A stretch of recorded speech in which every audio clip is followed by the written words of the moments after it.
Bienvenue à ta méditation guidée pour la paix intérieure. Prends une inspiration profonde. Imagine que tu es près de la mer. C'est une belle journée ensoleillée. Écoute les sons qui t'entourent. Écoute le son des vagues.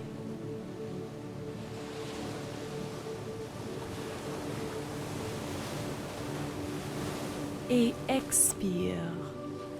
Prends une autre inspiration. Écoute le chant des oiseaux.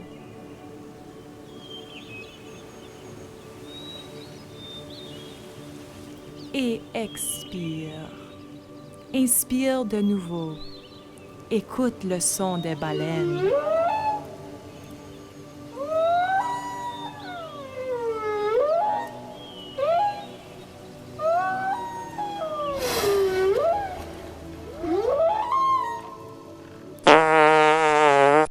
Et expire.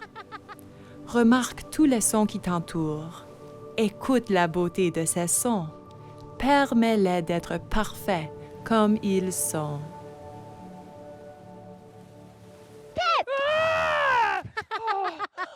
Eva! Qu'ai-je dit à propos de l'interruption? Je suis en train de faire une méditation guidée avant d'enregistrer mon épisode pour YouTube. Tu ne peux pas être ici. Mais Thèse, je veux t'aider! Eva, tu es trop jeune pour m'aider. Je vais parler de vrais problèmes et de vraies émotions, des choses que tu ne comprends juste pas. Tu n'as pas assez d'expérience de vie. Pas comme moi. J'ai 9 ans. Même si je n'ai que 5 ans, je suis plutôt bonne à la vie. OK. Voici un compromis, Eva. Je te laisserai regarder pendant que j'enregistre mon épisode, mais tu dois promettre de ne pas faire un son. OK? D'accord. OK. C'est OK d'être génial, c'est ce que le monde dit. Parlons avec Thèse aujourd'hui. Et moi aussi! Bonjour à vous les gens géniaux. Bienvenue à mon canal de YouTube, un endroit où nous parlons de choses qui comptent. Dans l'épisode d'aujourd'hui, nous allons parler des aliments qui changent de couleur lorsque vous les laissez sous votre lit. Ew! Et est-ce que la fée des dents devrait avoir une augmentation de salaire? Mais d'abord, il est temps de répondre à une question d'une spectatrice. Voici ce qu'a dit Sylvie de Moncton. Je me sens anxieuse quand je vois à quel point la vie a changé à cause de la COVID-19. Je suis inquiète qu'il y ait d'autres changements à l'école et je ne veux pas que quelque chose de mauvais se passe. Que devrais-je faire? Eh bien, Sylvie, je comprends ce que tu veux dire. Le changement peut certainement être inquiétant. Pour répondre à ta question, j'ai une histoire à te raconter qui pourrait t'aider. Voici l'histoire d'une sirène très inquiète nommée Lucielle. J'adore les histoires et j'aime les sirènes encore plus! Eva! Chut! D'habitude, Lucielle était une sirène insouciante et curieuse. Elle aimait faire de l'aquayoga, des acrobatiques marines et de l'équitation à cheval de mer. Puis un soir, ses parents lui ont dit qu'elle n'irait plus à l'école parce qu'un nuage sous-marin obscur était apparu, venant de l'ouest. La sirène aînée l'appelait la pollution. Tout ce dont le nuage touchait devenait très malade, donc les sirènes et les tritons devaient désormais faire très attention. C'est pourquoi les écoles ont dû fermer. Là où il y avait autrefois la liberté, il y avait maintenant de la prudence. Les semaines passèrent et les mois passèrent et de plus en plus de restrictions vinrent. Lucielle ne pouvait plus jouer avec ses amis et c'est devenu si mauvais que les sirènes et les tritons ne pouvaient même pas quitter leur maison. La vie a été en suspens pendant longtemps et tout ce que Lucielle pouvait faire était d'attendre. Après 6 mois de vivre comme ça, les choses ont commencé à s'améliorer. Enfin, la mairesse, Madame Méduserette, annonça la réouverture des écoles. Les écoles rouvriront! Au début, Lucielle était très enthousiasmée par cette bonne nouvelle, mais ensuite, elle s'est mise à réfléchir à tous les changements. Ses classes seraient plus petites, elle devait porter un masque à l'école, les élèves seraient séparés en petits groupes. À l'approche du grand jour, Luciel commença à s'inquiéter. Crevette. Étoile de mer. Oh, bonjour, ma belle Luciel. Réveille-toi. C'est une nouvelle journée et c'est le recommencement de l'école aujourd'hui. Oh, bonjour, maman. Je vais te faire un bon petit déjeuner pendant que tu te prépares pour l'école. Merci. Ah. Et si aujourd'hui c'est horrible? Et si je ne vois pas mes amis? Et si je suis toute seule? Et si je n'aime pas mes professeurs? Et si le nuage arrive et qu'on tombe malade?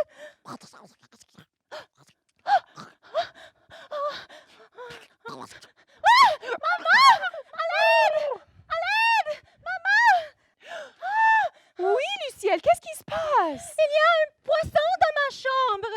Je ne vois aucun poisson ici. Oh, ça doit être tes nerfs. Ça va bien aller à l'école. Passe une belle journée. Je dois aller au travail. Au revoir. Au revoir. Oh.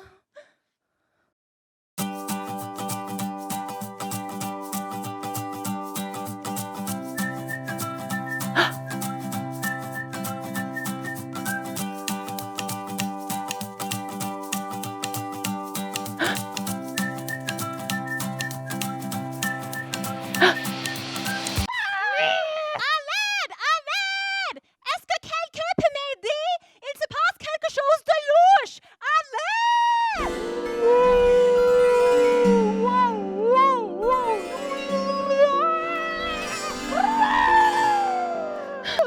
Allô? Oh, oh là là là là là là! Ça fait du temps que je n'ai pas eu à atterrir. Trop de temps assis dans mon fauteuil, lazy boy va le faire. Qui es-tu? Calme tes nerfs, ma cocotte. Je suis ton guide, grand-papa Pixie. Un peu comme ta fille marraine, mais avec un meilleur style et plus d'attitude. T'as appelé pour de l'aide? En fait, oui! J'ai besoin d'aide avec un fichu poisson qui ne veut pas lâcher ma queue! Oh, un poisson. Quand est-ce que le poisson est-il arrivé? Ce matin, Qu'est-ce que tu faisais? je me préparais pour l'école. Que se passait-il dans ta tête? Je me parlais à moi-même. J'étais en train de penser à des scénarios négatifs. Ah ah! Maintenant, je sais ce qui s'est passé. Tu as attiré un poisson peureux! Un poisson pourri? Non, non, non, non, non, non. Un poisson peureux! Un poisson qui a peur! Un poisson peureux apparaît quand on se concentre sur trop de pensées négatives. C'est un poisson qui se nourrit d'anxiété. Oh non! Comment puis-je m'en débarrasser? Avant de pouvoir t'en débarrasser, tu dois y faire face. Je ne veux pas! J'ai trop peur! Pour que le poisson peureux s'en aille, tu dois trouver le courage de l'affronter. Je suis là pour t'aider. Vas-y, appelle-le par son nom. Il est épeurant de loin. Tu verras que le poisson peureux n'est pas vraiment si mauvais de près. Souvent, notre peur ne l'est jamais. Poisson peureux! Viens ici, s'il vous plaît! Poisson peureux! Poisson peureux! Qu'est-ce que tu vois?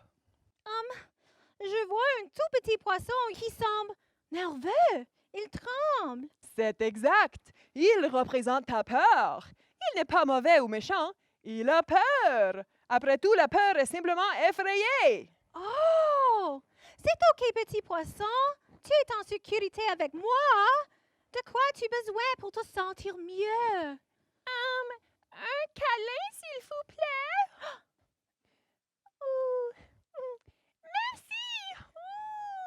Tu vois, ma fille? Tout ce que tu avais à faire était de donner un peu d'amour à ta peur. La prochaine fois que tu auras peur, et on parle de peur dans ta tête, pas d'une attaque d'ours ou de danger étranger, serre-toi dans tes bras. Traite-toi comme un ami. Sois ton propre ami. Et voilà. Sylvie, j'espère que ça répond à ta question. Quand tu te sens nerveux à propos de quelque chose et tu te concentres sur ta peur, tu attires un poisson peureux. Mais si tu fais face à ta peur, comme avoir peur de tomber malade ou d'être séparé de tes amis, et que tu aimes ta peur au lieu, tu iras à l'école avec un sentiment plus calme et positif. Et de cette façon, tu attireras des situations positives envers toi. Tess, est-ce que les poissons peureux nous suivent vraiment? Oh, non, pas vraiment. Le poisson peureux dans cette histoire n'est qu'une représentation de notre peur. Oh, mais je voulais un poisson peureux comme animal de compagnie pour l'aimer et lui donner des câlins et le vêtir de petits vêtements de poisson. Alors, sais-tu quoi faire maintenant si la peur ou l'anxiété se manifeste? Fais-y face, sois son ami et libère-le, n'est-ce pas, Tess? Ouais, c'est ça. J'adore comment tu viens de le dire. Merci. Tiens, j'en ai un autre pour toi. Aime ta peur et libère ton poisson. Eva, tu es un génie! Hey, tu sais, je cherche une co-animatrice pour mon canal de YouTube. Serais-tu intéressée? Me demandes-tu d'animer ton canal super génial sur le bien-être avec toi? Oui! Youpi! Tant qu'il y a des bénéfices, j'accepte. D'accord, je fournirai le jus et les autocollants de licorne. Super! Le poisson peureux me suit comme une ombre. Il me lâche pas. Il a l'air de fantôme. Le poisson peureux tout de suite il s'active quand je me concentre sur des pensées négatives. Mais le poisson peureux lui-même il a peur. Il a besoin d'amour et de peu de douceur. Quand je lui fais face, je l'appelle par son nom. Je me sens tranquille, l'angoisse s'effondre.